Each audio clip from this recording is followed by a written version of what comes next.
하나님은 사람들에게 다 말을 하는데 너한테는 말하지 않아. 아니면 사람들은 특별히 홀리한 사람들한테는 이야기를 하는데 너는 너무 평범해서 너한테는 말하지 않아. 이런 속삭임이 우리 귀에 있어요. 이게 도대체 무슨 속삭임이냐? everywhere에 우리 눈에 보이지 않지만 사단의 영이 있어요.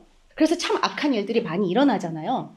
그런데 악한 일보다도 더 무서운 건 뭐냐면 사단이 우리 귀를 막아서 하나님은 너를 사랑하지 않아. 너는 안 들려. 이런 얘기들로 계속해서 우리의 귀를 막는 거예요. 이게 제일 무서운 거예요. 오늘 하나님의 음성이 여러분 귀에 들리기를 바랍니다. 라고 축복했던 것은 우리가 귀에 잘 들리지 않은 하나님 음성이 오늘 들리게 될 거라는 그 축복으로 여러분한테 이야기한 거예요. 모두에게 말했지만 과연 나는 오늘 들릴까? 안 들릴 것 같은데. 내가 지금 듣고 싶은 음성이 있는데 하나님 저 잘 될까요? 제가 만나고 싶은 사람 만날까요? 제 넥스트 스텝은 뭐예요? 궁금한데요. 그런 내가 듣고 싶은 음성만 들으려고 하기 때문에 또 들리지 않는 것도 있을 거예요. 자, 그렇다면 여러분 지금 빨리 그런 생각들을 없애고 하나님 오늘 내게 말씀해 주세요. 저는 whatever you say 저에게 말씀하시는 거 듣고 싶어요. 라고 순수하게 하나님을 찾는 시간이 되시기를 바랍니다. 우리가 지금 계속 루크를 보고 있어요. 오늘은 3장이에요. 자, 이렇게 쭉쭉 가는데도 불구하고 하나님이 우리한테 정말 딱 맞는 말씀을 주시는 이유는 이 말씀이 살아있기 때문에 그래요. 오늘 읽을 말씀은 세례 요한이 광야에 나가가지고 아주 험한 사람들이 못 사는 그런 곳을 광야라고 불러요. 막히하고 풀이 자라지 않고 물이 없고 그런 곳에 지금 세례 요한이 가서 외치고 있는 거예요. 제일 사람들이 많은 곳으로 가야 될 거 아니에요. 좀 더 많은 사람들에게 좀 더 영향력 있게 그런 곳에 가서 전했을 것 같아. 그런데 지금 세례 요한은 광야에서 사람이 없는데 거기서 소리치고 있는 거예요. 하나님이 하시는 일들을 보면요 너무 어이가 없을 때가 많아요. 그런데 하나님이 일하세요. 이것은 정확하게 하나님이 계획했던 일이고 그 계획을 지금 세례 요한은 따라가고 있는 거예요. 몇백 년 전부터 계속해서 이렇게 예언돼 왔던 거예요. 진정한 구원자가 있을 건데 이전에 어떤 사람이 와서 그 구원자에 대해서 광야에서 얘기할 거야 라고 했거든요. 그 일이 그대로 지금 다 하나님의 계획들이 이루어지고 있는 거예요. 광야에서 소리치는 사람이 올 거야 라고 계획한 거예요. 하나님의 계획 자체가 지금 잘못된 거 아니에요?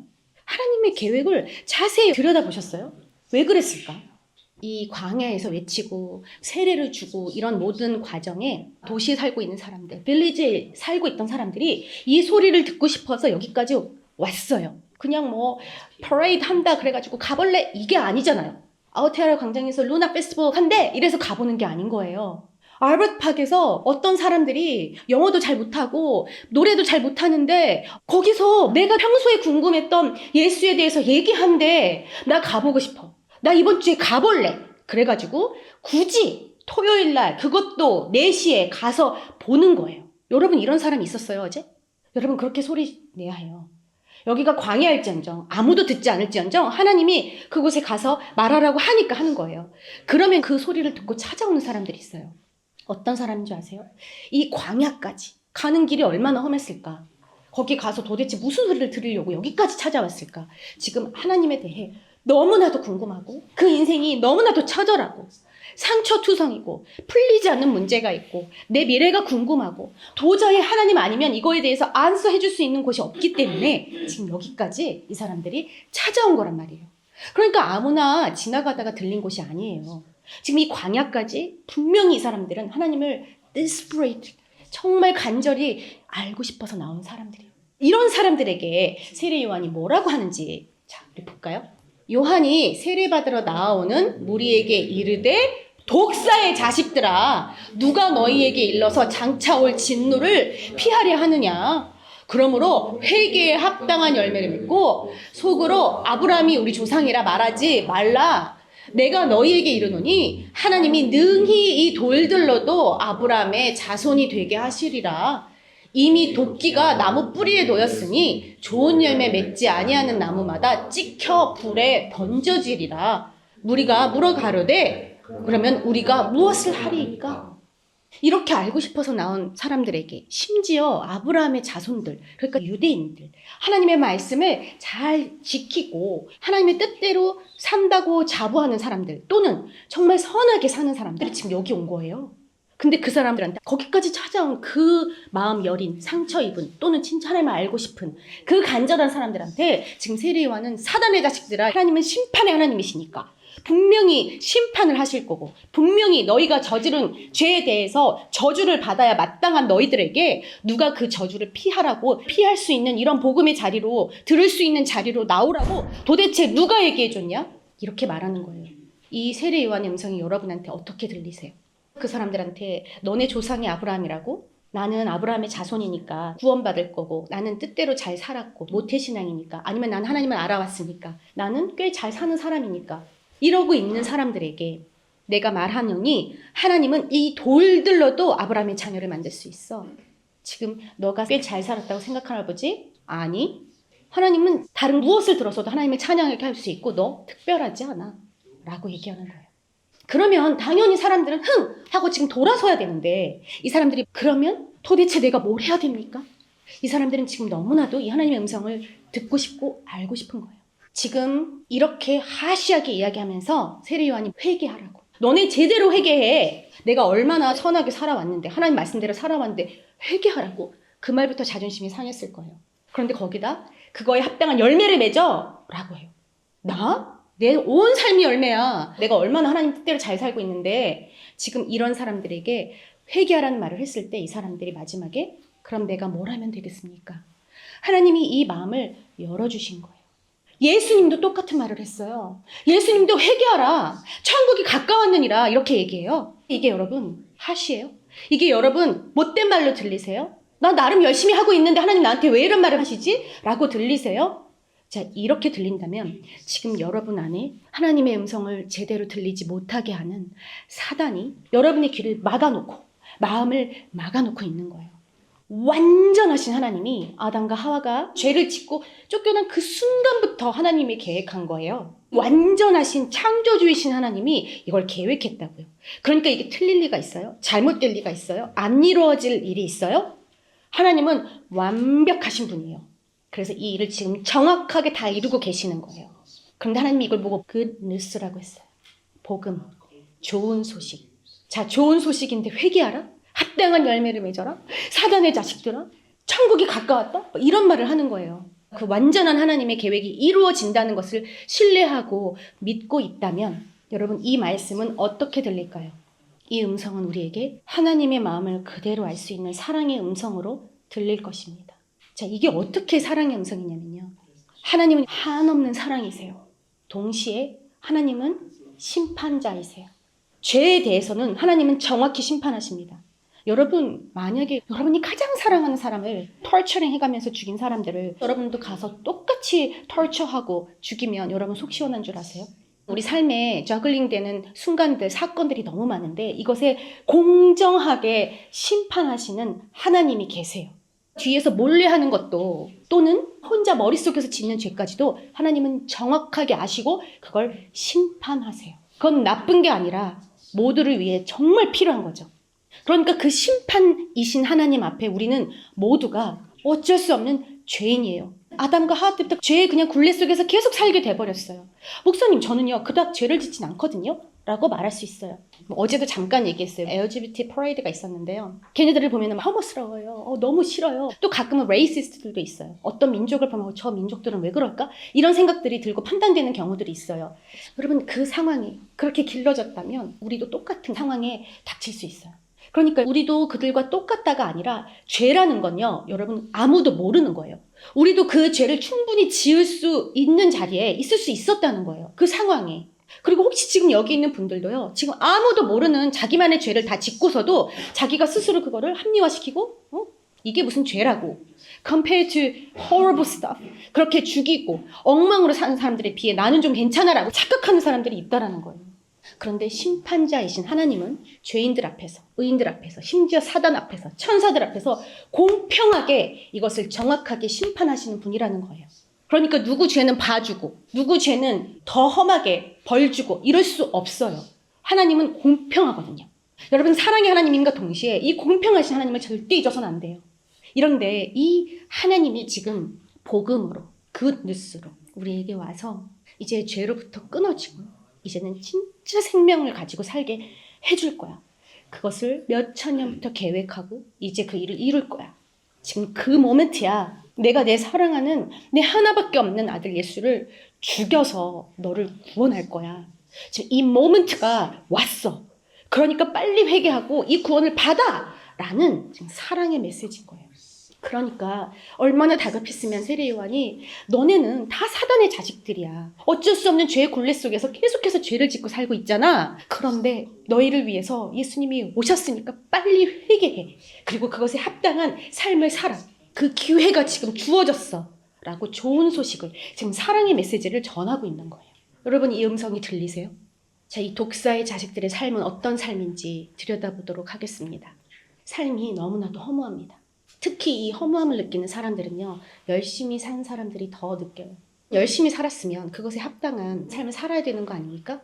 열심히 살아도 사기당해버리고, 열심히 살아도 갑자기 망하고, 다른 사람들한테 힘든 걸 겪고, 아무튼 여러분 열심히 사는데도 만족이 없고, 좀 만족하고 사는 줄 알았는데 더 나은 사람이 나와가지고서는 와, 나도 저렇게 살고 싶은데 비교하게 되고, 나 스스로는 만족스럽지 않으니까 좀 더 멋진 사람들하고 행아웃하고 어울리면 좀 내가 더 나은 사람 된 것 같고, 계속해서 찾아오는 그런 모습들이 죄의 결과로 사는 삶인 거예요.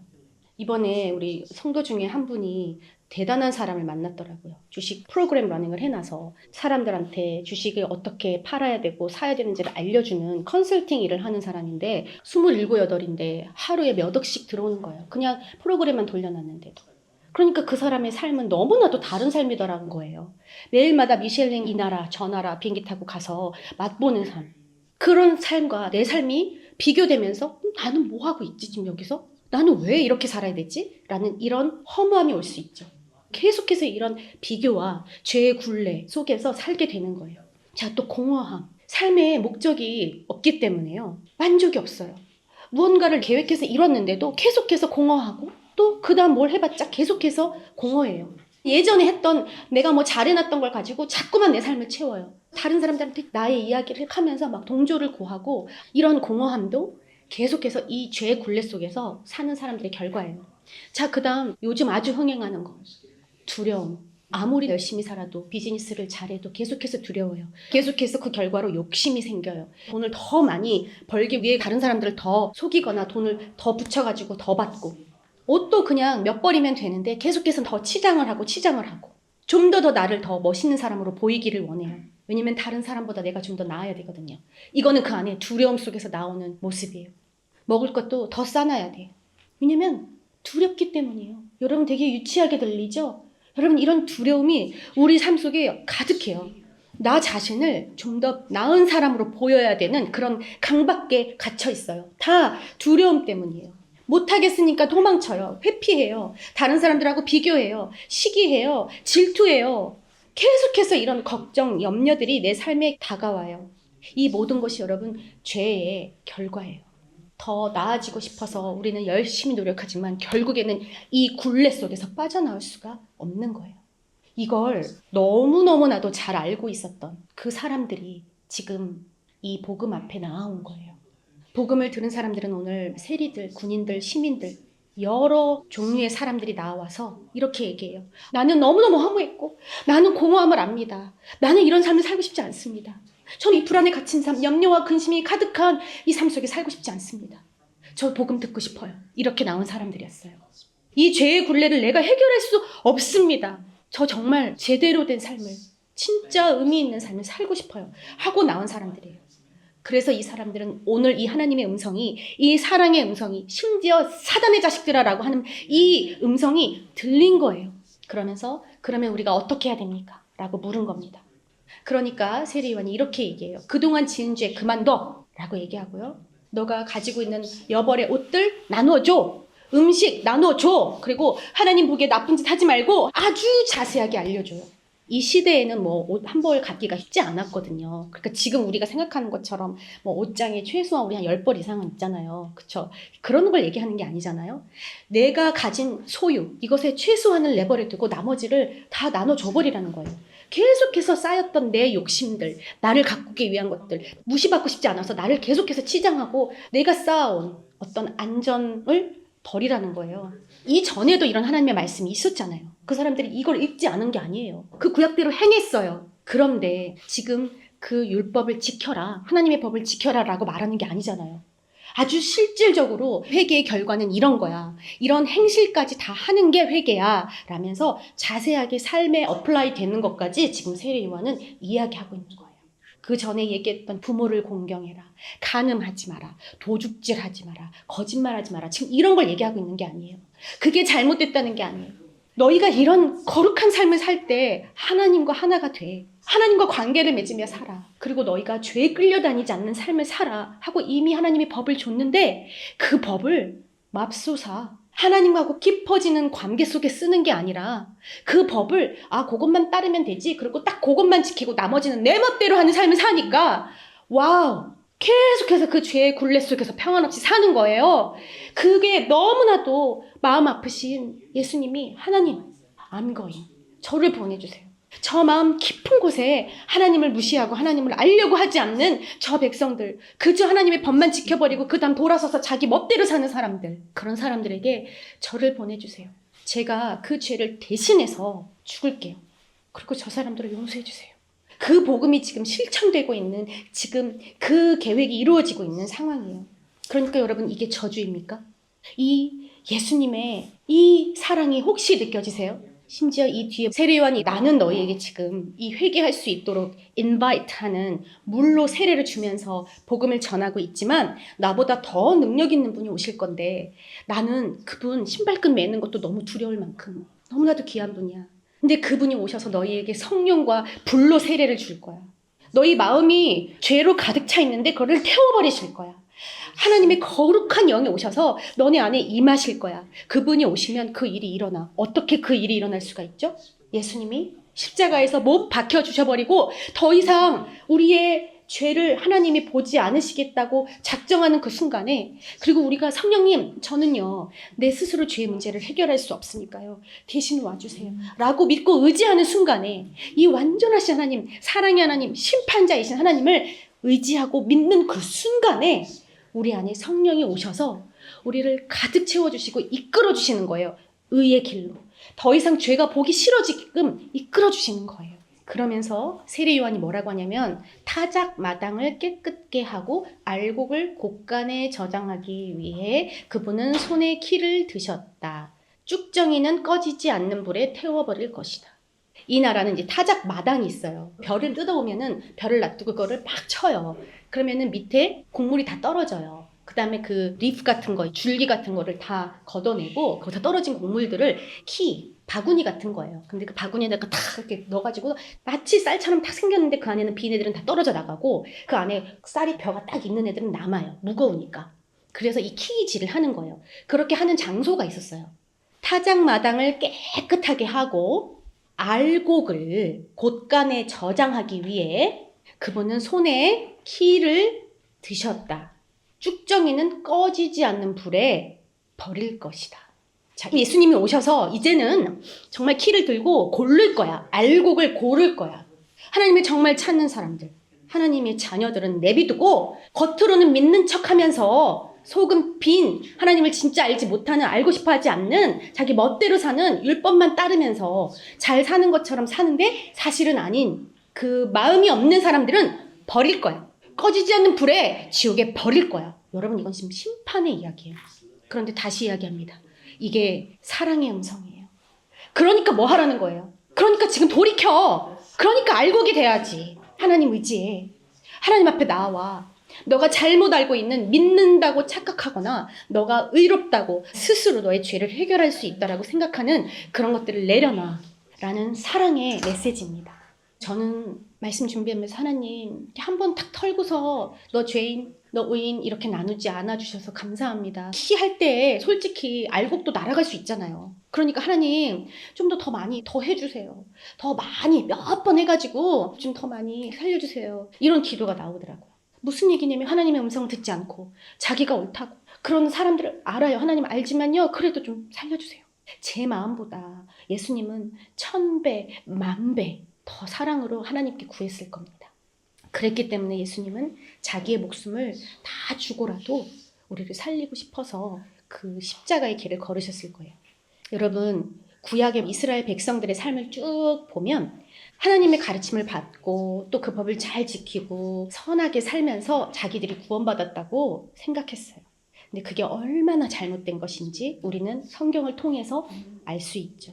아무리 율법대로 살고 아무리 하나님이 살으라는 대로 잘 살았을지언정 그 마음이 죄로 가득 차 있다면, 다른 말로 하자면 하나님을 모른다면, 아무리 하나님의 법대로 사는데도 그 마음이 하나님의 마음으로 차여 있지 않다면 결국에 우리의 삶은 허무하고 공허하고 두려운 거예요. 이 모든 여러 가지 죄의 결과가 우리의 삶을 잠식하고 있다는 거예요. 이 죄에 가려서 바리새인은 끝까지 자기의 의를 우기다가 복음을 들을 수가 없었어요. 오늘 이 구원의 말씀을 들은 오픈처치 성도들, 여러분이 잘 살고 있다고, 혹시 잘 믿고 있다고, 딱히 죄는 짓지 않는다고, 평안하다고, 이 정도면 됐다고, 또는 남을 가르치려고 하는 모습들이 있다면 오늘 이 십자가 앞에 예수님, 저들을 사랑하니까요, 하나님 나를 죽여주세요 라고 그 십자가 앞에 자신을 드린 이 예수님 앞에 나의 이 가벼운 무지함을 내려놓고 교만함을 내려놓고 회개하고 그에 합당한 열매를 맺게 되시기를 바랍니다. 하나님은 완벽한 분이세요. 완전한 분이세요. 그러니까 하나님이 계획하신 일들을 하나님은 다 이루세요. 그것은 사랑이고 심판이에요. 하나님은 결국 죄인들을 심판하십니다. 결국 하나님은 하나님의 사랑을 우리에게 이루십니다. 이 하나님 앞에 혹시라도 내가 이 죄를 해결할 수 있다라는 교만함, 창조주를 버린, 내가 내 인생의 주인이라고 생각하는 이 생각들을 버리시길 바래요. 내 방법이 옳고 내 뜻이 맞고 내 삶의 주인이 내가 돼서 계속해서 살아보려고 한다면요, 이 완전하신 하나님의 계획을 신뢰할 수가 없어요. 그리고 이 모든 문제를 해결할 유일한 방법인 이 예수님을 알게 될 법이 없어요. 오늘 말씀에 당신이 죄인이어서 세례 요한이 사단의 자식이라고 얘기하는 것에 초점을 두는 것이 아니라 오늘 나에게 회개하라고 이야기해 주시고 다가와 주신 하나님, 감사합니다. 그리고 그에 합당한 열매를 맺고 살게 해 주십시오 라는 이 구원의 소리에 귀를 기울이고 응답하시게 되시기를 축원합니다. 이것이 하나님을 알고자 하는 사람의 모습이고요, 하나님을 사랑하는 사람의 모습이에요. 오늘 이 말씀을 들은 사람들이 그럼 제가 무엇을 해야 됩니까? 라고 물어본 것처럼 하나님을 알고 싶다고 사랑한다고 말하면서도 정말 많은 사람들이 삶은 그것과 전혀 관계없고 하나님에 대한 널리지, 내 머리가 클리어하고 깨끗하게 되고 이해되는 그 정도의 하나님만 알고 싶어하는 삶은 전혀 그것과 합당하지 않은, 내가 생각하고 내가 계획하고 만든 의로 가득 찬 잘못된 삶. 그래서 여전히 관계는 엉망이고 여전히 힘들고 여전히 비전이 없고 여전히 우울하고 여전히 걱정과 염려로 가득 찬 삶을 사는 무지한 사람들이 않게 되길 바라요. 이 예수님이 우리 안에 오시잖아요. 무슨 일이 일어나는 줄 아세요? 오늘 말씀에 이 뒤에 세례 받는 장면에 이런 말씀이 나오는데요. 예수님이 기도하고 계실 때 하늘이 열렸습니다. 그리고 성령이 비둘기의 모습으로 예수님께 내려왔습니다. 하늘로부터 너는 내 사랑하는 아들이다, 내가 너로 말미암아 기쁘다 라는 목소리가 들렸습니다. 여러분, 하나님의 음성은 이래요. 우리가 기대하고 있는 하나님의 음성이 너는 이런 사람 만날 거야, 너는 다음에 이거 할 거야, 너 진로는 이거야, 너 이번에 파스할 거야, 내가 궁금해하고 있는 어떤 그런 모습들이 아니라 너는 내 사랑하는 아들이다. 그 음성이 어떤 막 팬시하고 갑자기 앞으로 일어날 일들을 막 얘기하면서 세컨 코로나가 올 거야, 뭐 주식은 다 망할 거니까 그걸 다 빼, 뭐라든가 너는 이런 사람을 만날 거야, 전혀 그런 어떤 슈퍼내추럴한 음성이 아니라 하나님이 우리에게 말씀하시는 그 음성은 너는 내 사랑하는 아들이야, 내가 너로 말미암아 기뻐. 너의 존재, 너가 누구인지를 정확하게 이야기해 주시는 거예요. 여러분, 이게 얼마나 무서운 말이냐면 이것 때문에 예수님은 나중에 십자가에 못 박혀요. 예수님은 이 음성을 나는 하나님의 아들이라는 걸 들었어요. 그걸 나중에 사람들한테 내가 하나님의 아들이다, 바리새인들이 화가 나가지고 십자가에 못 박아! 지가 하나님 아들이래! 이렇게 되는 거거든요. 이것은 여러분 얼마나 중요한 거냐면 우리의 정체성에 대한 이야기예요. 예수님을 믿고 진짜 우리가 새로 태어나면 우리는 하나님의 자녀예요. 여러분, 하나님의 자녀라는 그것 하나만으로도요, 수많은 사람들이 여러분을 핍박할 거예요. 하나님의 자녀라는 게 하나도 드러나지 않는다면 여러분은 지금 하나님을 믿고 있는 게 아닐 수도 있어요. 다른 말로 여러분, 이 정체성이 확실한 사람들은, 하나님이 너 내 자녀야 라는 이 음성을 듣고 사는 사람들은 그 삶에 어떤 허무함도, 어떤 공허함도, 어떤 염려도, 걱정도, 욕심도, 질투도, 시기도 없어요. 물론 인생에 문제가 있을 수 있습니다. 하지만 그 모든 문제 속에서도, 그 풍파 속에서도 하나님이 내 아버지야. 나는 하나님 자녀야. 그거 하나만으로도 그 모든 문제를 하나님과 함께 능히 이길 수 있는 그런 존재가 되는 거예요. 그 음성 하나. 여러분, 나의 정체성. 너는 내 아들이야. 내가 너를 말미암아 기뻐. 이 음성 하나로 인생이 어떻게 바뀌냐면요, 우리 삶의 허무함이 사라집니다. 내가 옛날에 이랬는데 라는 그 과거는 사라져요. 그게 좋건 나쁘건 그 옛날 내가 이루어 놓은, 내가 쌓아 놓은 것들은 사라집니다. 그리고 하나님이 하실 일을 기대하게 돼요. 어떤 일? 완전하신 일, 완벽하신 일. You are perfect in all the way. 모든 것에 완전하신 일을 이루시는 그 하나님을 기대하게 돼요. 그 하나님이 내 인생에 나와 함께 무슨 일을 하시려고 하지? 기대하게 돼요. 더 이상 이전의 상처, 내가 했던 something wrong, 잘못한 거, 그것을 계속해서 커버해 보려고 살아가는 그런 인생이 아니야. 더 이상 내 안에 어디서부터 나오지 모르는 것 같은 분노, 시기, 질투, 이런 것들이 사라져요. 계속해서 모으고 끊이지 않는 그런 욕심들이, 나를 주관하는 것들이 다 사라져요, 여러분. 끊을 수 없는 죄, 음란한 죄, 나를 향한 연민들, 그런 미련들, 이런 모든 어두움에 가득 찬 이 모습에 하나님의 빛이 그냥 비춰져요. 그래서 이런 죄로부터 돌이키게 됩니다. 공허함이 사라져요. 그리고 그 다음 비전이 우리에게 보이죠. 하루하루 그냥 살아가기 급급한, 당장 내일 내가 뭐가 될지, 무슨 일이 일어날지, 10년 후에 내가 뭐가 될지, 나의 노후는 어떻게 될지, 여러분 그런 걱정을 하면서 살지 않게 돼요. 하나님이 보여주신 비전이 보이기 시작해요. 삶의 올바른 방향이 보이기 시작해요. 그리고 내일을 꿈꾸게 됩니다. 그렇기 때문에 희망하게 되고 즐거운 삶을 사는 거예요. 오늘 하루 내 멋대로 막 사는 게 아닌 거예요. 하나님이 보여주시는 대로 살고 싶어서 내 삶이 정확하게 하나님의 뜻대로 정돈되는 겁니다. 그리고 죄의 심판으로부터 자유로워져요. 왜요? 심판자신 하나님이 내 아버지이기 때문에. 그 아버지가 자녀가 이상한 길로 갈 때마다 알려주시고, 고쳐주시고, 가르쳐주시고, 끌어주시거든요. 그러니까 내가 이 길이 맞나? 하는 이런 두려움 속에 살 일이 없는 거예요. 이 엉망이고 힘들고 상처 투성일지라도, 아무리 어떤 인생이라도 하나님이 내 아버지가 되시잖아요. 하나님은 하나씩 하나씩 여러분의 삶을 고쳐주시고 인도해 주세요. 어떤 길로? 완전한 길로. 그러면서 여러분, 죄가 싫어지고, 그 죄의 뿌리, 그 죄의 근원이 싫어지고, 점점 하나님을 알게 되고 하나님의 자녀로서 살면서 나는 하나님의 자녀이기 때문에 더 이상 그런 죄로 나를 만족시키고 또는 나를 거치장스럽게 계속 데코레이트하고 이러고 싶지 않아지는 거예요. 더 이상은 내 멋대로 살면서 내 미래가 어떻게 될지 염려하고 이러지 않는 거예요. 하나님이 이끌어 주시는 대로 살 수 있게 되는 거예요.